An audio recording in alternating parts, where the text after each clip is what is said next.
আপনি বলছিলেন যে সেনানিবাসে যারা ছিলেন তাদের বিষয়ে একটা এক্সপ্লেনেশন দেওয়া হয়েছে, কিরকম এক্সপ্লেনেশন?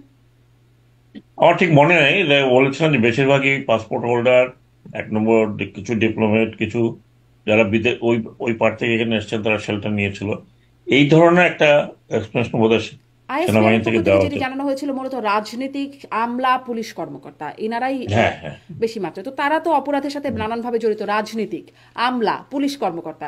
অতএব আমরা তো জানতেই চাইবো যে তারা কারা, কেন সেখানে আপনাকে আমি গোপনে। আপনাকে আমি বলি, আমি যে কদিন স্বরাষ্ট্র মন্ত্রণালয়ে ছিলাম, আমি কিন্তু দুজনকে সেনাবাহিনী আমাকে হ্যান্ড ওভার করেছিল। সেই দুজনের মধ্যে একজন, দুজনই এখন কারাগারে আছে, অত্যন্ত পাওয়ারফুল পিপল। কারা সেই দুজন? ল মিনিস্টার একজন, আরেকজন আপনার যে উপদেষ্টা ছিলেন, সালমান এফ রহমান। আহ, সালমান এফ রহমান। তারপরে আরো কয়েকজনকে আমি মানে আপনার চলে কাছে আসার হ্যান্ড পরে ওভার করলেন, তাহলে আসলে তাকে তারা পালিয়ে যাচ্ছিলেন সদরঘাট দিয়ে, এরকম একটা চিত্র আমরা দেখতে না, পাচ্ছি। ওটা ওটা শোনে তো, কতগুলো কতগুলো লিগ্যাল বাইন্ডিং আছে, সেটা এখন আমি এক্সপ্লেন করতে পারছি না। এটা উজ্জয়ই থাকুক। হ্যাঁ, আচ্ছা। এটা যখন মামলাটা হবে আচ্ছা, তখন হয়তো তাহলে কি বোঝা আমি যাবে। শুধু এইটুকু একটু জানতে চাই, কারণ এটি নিয়েও সামাজিক যোগাযোগ মাধ্যমে অনেক আলোচনা হয়েছে যে এটি একটা স্টেজড এই বিষয়টা। আগেই সেনা মানে আইন শৃঙ্খলা বাহিনী জানতো যে তারা কোথায় আছেন, তাদেরকে গ্রেপ্তার করা হবে, এই বিষয়গুলো আগেই ছিল, জাস্ট ওই একটা যে চিত্র, সেটি একটা স্টেজড চিত্র। এটি কি খুব হ্যাঁ, এটা অন্য? হ্যাঁ, হ্যাঁ, আমি আমি আমি জানি পুলিশ স্টেজ করে।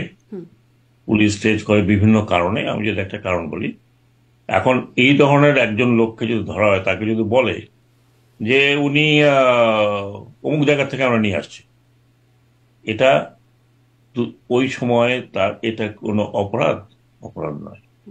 পুলিশকে ইনভেস্টিগেশন করার জন্য, যেটা আমাকে এক্সপ্লেন করা হয়েছে, যদিও আমি সেটা আরো বিস্তারিতভাবে দেখিনি, তারা, আপনি দেখেছেন যে মার্ডার কেস অমুক জায়গায়, আপনার ওই বিশ্বাস হয় না যে একটা লোক ছিল রাজশাহীতে, তাকে বলে ঢাকায় মার্ডার করেছে। তার কারণ হচ্ছে so that the gentleman is not bailed. কারণ বাকি যে কোনো চার্জ আপনি নেবেন, অল আর বেলেবল অফেন্স। তো সেই বেলেবল অফেন্সটা যাতে, আমার যেটা মনে হয় পুলিশের, আমি একটা এক্সপ্লেনেশন শুনেছি, কাজে সেই জায়গাটাতে আমার মনে হয় যে পুলিশ হয়তো এই কারণে স্টেজটা করে, করা উচিত নয়, উচিত নয়, কিন্তু কিছু কিছু টেকনিক্যাল কারণে হয়তো তারা এই ধরনের একটা স্টেজ করে থাকে, সো দ্যাট আপনিও জানেন আমিও জানি, আপনিও জানেন আমিও জানি, জি। কিন্তু আমাদের পুরো সিস্টেমটা এরকম। আপনি আমাকে আপনাকে আমি একটাই উদাহরণ দেই। এই যে কিছু কিছু জায়গায় বেশ অনেকদিন, এখন একটু কমেছে, এই যে আপনার শ্রম একটা সমস্যা, বিশেষ করে ঢাকা গাজীপুর এলাকাতে এবং আশুলিয়া এলাকাতে, এদের কিছু কিছু যারা উস্কানি দাতা ছিল তাদেরকে ধরা হলো, তাদেরকে রাত বিরতি ধরে ধরে তাকে ধরা হলো, তাকে দেওয়া হলো, মামলা দেওয়া হলো, 7 দিনের মধ্যে বেল নিয়ে চলে আসলো, তার কারণ তার কাছে সবই কিছু বেলেবল অফেন্স, অল আর বেলেবল অফেন্স। এবং জোর করে আপনি বেল দেবেন না সেটা অন্য কথা, কিন্তু অল আর বেলেবল অফেন্স এক্সেপ্ট ফিউ যে অফেন্স যেগুলো নন বেলেবল। তো এই কারণে আমার মনে হয় যে পুলিশ অত চেষ্টা করে যে উনি যাতে বেরোয় না যান, তাহলে ইনকোয়ারিটা আর হবে না। জি। আচ্ছা। আলটিমেটলি আপনি দেখবেন তো, কারো কারোর ভিতরে মার্ডার কেস না, তাদের ভিতরে কম, তাদের তাদের সহযোগী হিসাবে কাজ করেছে তার কর্মকাণ্ডে। তো ওই সময়কার সরকার আরো সাহস পেয়েছে তো ডু ইট। তো এটা তো আছে, আইনের মধ্যেই আছে। আপনি যেটি স্পষ্ট করলেন, মানে দুজনকে হ্যান্ড ওভার করা আপনি হয়েছিল। আমাকে অনেক ডিফিকাল্ট প্রশ্ন করছেন, ম্যাডাম। আচ্ছা, আরেকটু সহজ প্রশ্ন করবো একটু পরে, মানে দুজনকে সালমান এফ রহমান, আনিসুল হক, তাদেরকে হস্তান্তর করা হয়েছে, কিন্তু বাকি কারা সেটি কি আপনি জানতে চেয়েছেন, যে যাদেরকে হ্যান্ড ওভার করা হলো না তারা কারা? না, কারণ তখন আমার অত সময় ছিল না, আপনি দেখেছেন। হ্যাঁ, হ্যাঁ। আমার মোট স্টে ছিল 8 কি 9 দিন।